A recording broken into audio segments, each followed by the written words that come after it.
உங்களுக்கு தெரியாத ஒன்றும் இல்லை, இருந்தாலும் என்னுடைய கருத்தையும் நான் பகிர்ந்து கொள்ள விரும்புகிறேன். நானும் வாத்தியாராக இருந்தவன் கல்லூரியில், கிட்டத்தட்ட 18 வருஷம் கல்லூரியில் பேராசிரியராக இருந்தவன். எப்பயுமே இந்த அடிக்கல் எப்படி இருக்கிறதுன்னு பொறுத்து தான் மேலே வரும். எல்லாம் பள்ளி மாணவர்கள்லாம் நிறைய பேர் இருக்கீங்க. நீங்கள் இதில் படிக்கிற படிப்பு தான் நீங்கள் எந்த கல்வி, டாக்டர் ஆனாலும் வக்கீலானாலும் இன்ஜினியர் ஆனாலும் பொறியியல் எதுவானாலும் இதில் வர கல்வி தான் உங்களுக்கு எதிர்காலத்திலே எதிரொலிக்கும். ஆக நீங்கள் நல்லா படிக்கணும். 17-18ஆம் நூற்றாண்டுகளில் எல்லாத்துலேயும் சோஷியல் இன்இக்வாலிட்டிங்கிறது இருந்தது.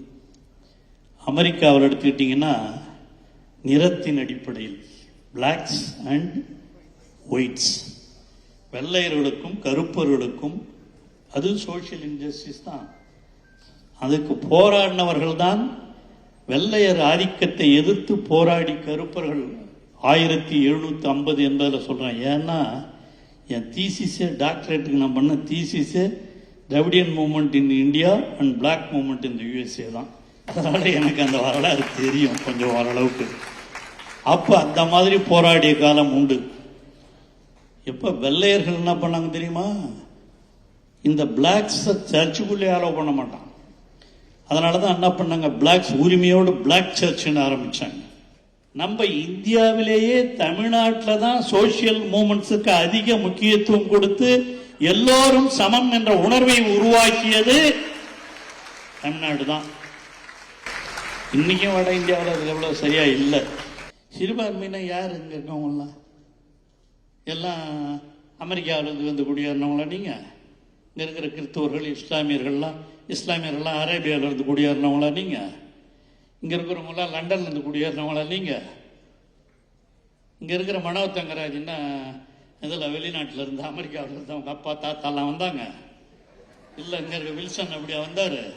இல்லை. எல்லாம் இந்த மண்ணுக்கு சொந்தக்காரர்கள் தான்.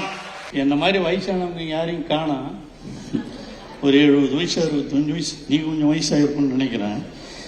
நான் எஸ்எஸ்எல்சி படிக்கும்போது அந்த கண்டாச்சிபுரம் பள்ளிக்கூடத்தில் மொத்த ஸ்டூடெண்ட்ஸ் கிளாஸ் எஸ்எஸ்எல்சியில் 16 பேர். எத்தனை பேர்?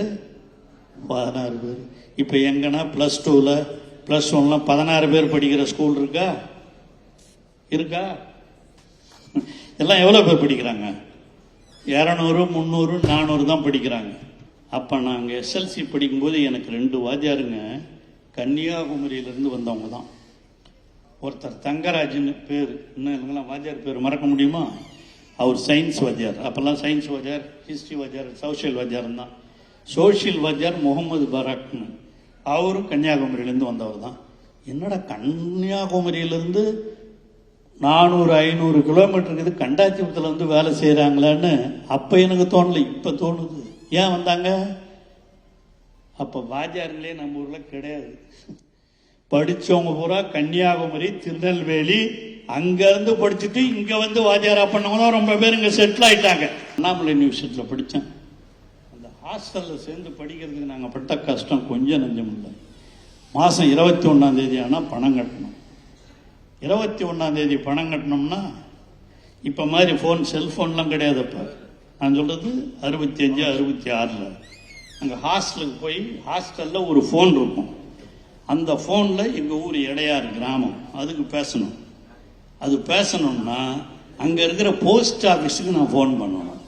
ஃபோன் பண்ணி போஸ்ட் மாஸ்டர்கிட்ட சொல்லி அவர் போய் எங்கள் வீட்டிலேருந்து யாருன்னா இட்டுன்னு வருவார். இட்டுன்னு வந்து அவங்கக்கிட்ட ஒரு அரை மணி நேரம் சின்ன எனக்கு போய் இட்டுன்னு வரதுக்குலாம் 1/2 hour ஆகிடும்ல. அதுக்கப்புறம் ஃபோனில் பேசணும். அங்கே நான் ஹாஸ்டல்லையே அந்த ஃபோன் இருக்கிற ரூம்லேயே உட்காந்துருக்கணும். உட்காந்து பேசும்போது, பாப்பா 21ஆம் தேதி பணம் கட்டணும்பா, 75 ரூபா ஹாஸ்டல் ஃபீஸ் வந்ததுப்பா. அப்போல்லாம் 75ங்கிறது இப்போ 7500, 75,000, 75 ரூபா கட்டணும்பா அப்படின்னு. அப்படின்னு சீக்கிரம் பணம் அனுப்பா அப்படின்னு. சரிடா பார்க்குறேன் அப்படின்னு சொல்லிட்டு வச்சிருவார். அவர் போய் எங்கள் அம்மா கிட்ட போய், மரகதம் எங்கள் அம்மா பேருக்கு, உன் கழுத்தில் இருக்கிற செயினை கொஞ்சம் கூட வாங்கி அடவை வச்சு பையனுக்கு ஹாஸ்டல் ஃபீஸ் கட்டிட்டு அப்படியே இந்த நெல் அறுத்த உடனே மூட்டாங்க வரும் கொடுத்துட்றான்னுவார்.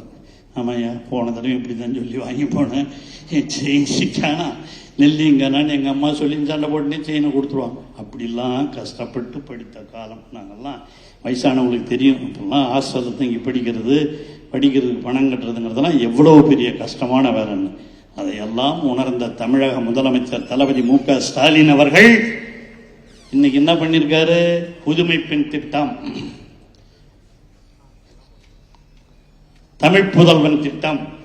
அதன் மூலமாக அரசு பள்ளிகளிலே படிக்கிற மாணவர்கள் அவர்கள் கல்லூரிகளில் சேர்ந்தால், எந்த கல்லூரியில் சேர்ந்தாலும், பிரைவேட் காலேஜில், கிறிஸ்டின் காலேஜில் சேர்ந்தாலும் சரி, வேற எந்த கல்லூரியில் சேர்ந்தாலும் அவர்களுக்கு மாதம் 1000 ரூபாய். முதல்ல அவர் போடும்போது அரசு பள்ளிகளிலே படித்த மாணவர்களுக்கும் போனார். அதையும் என்ன பண்ணாரு? அரசு உதவி பெறும் பள்ளிகளில் படிக்கிற மாணவிகளுக்கும் 1000 ரூபாய் உண்டு என்று சொல்லி அறிவித்திருக்கிற முதலமைச்சர் தான் நம்முடைய தமிழக முதலமைச்சர் தளபதி அவர்கள். செய்திகளை உடனுக்குடனும் துல்லியமாகவும் தெரிந்து கொள்ள சப்ஸ்கிரைப் பண்ணுங்க.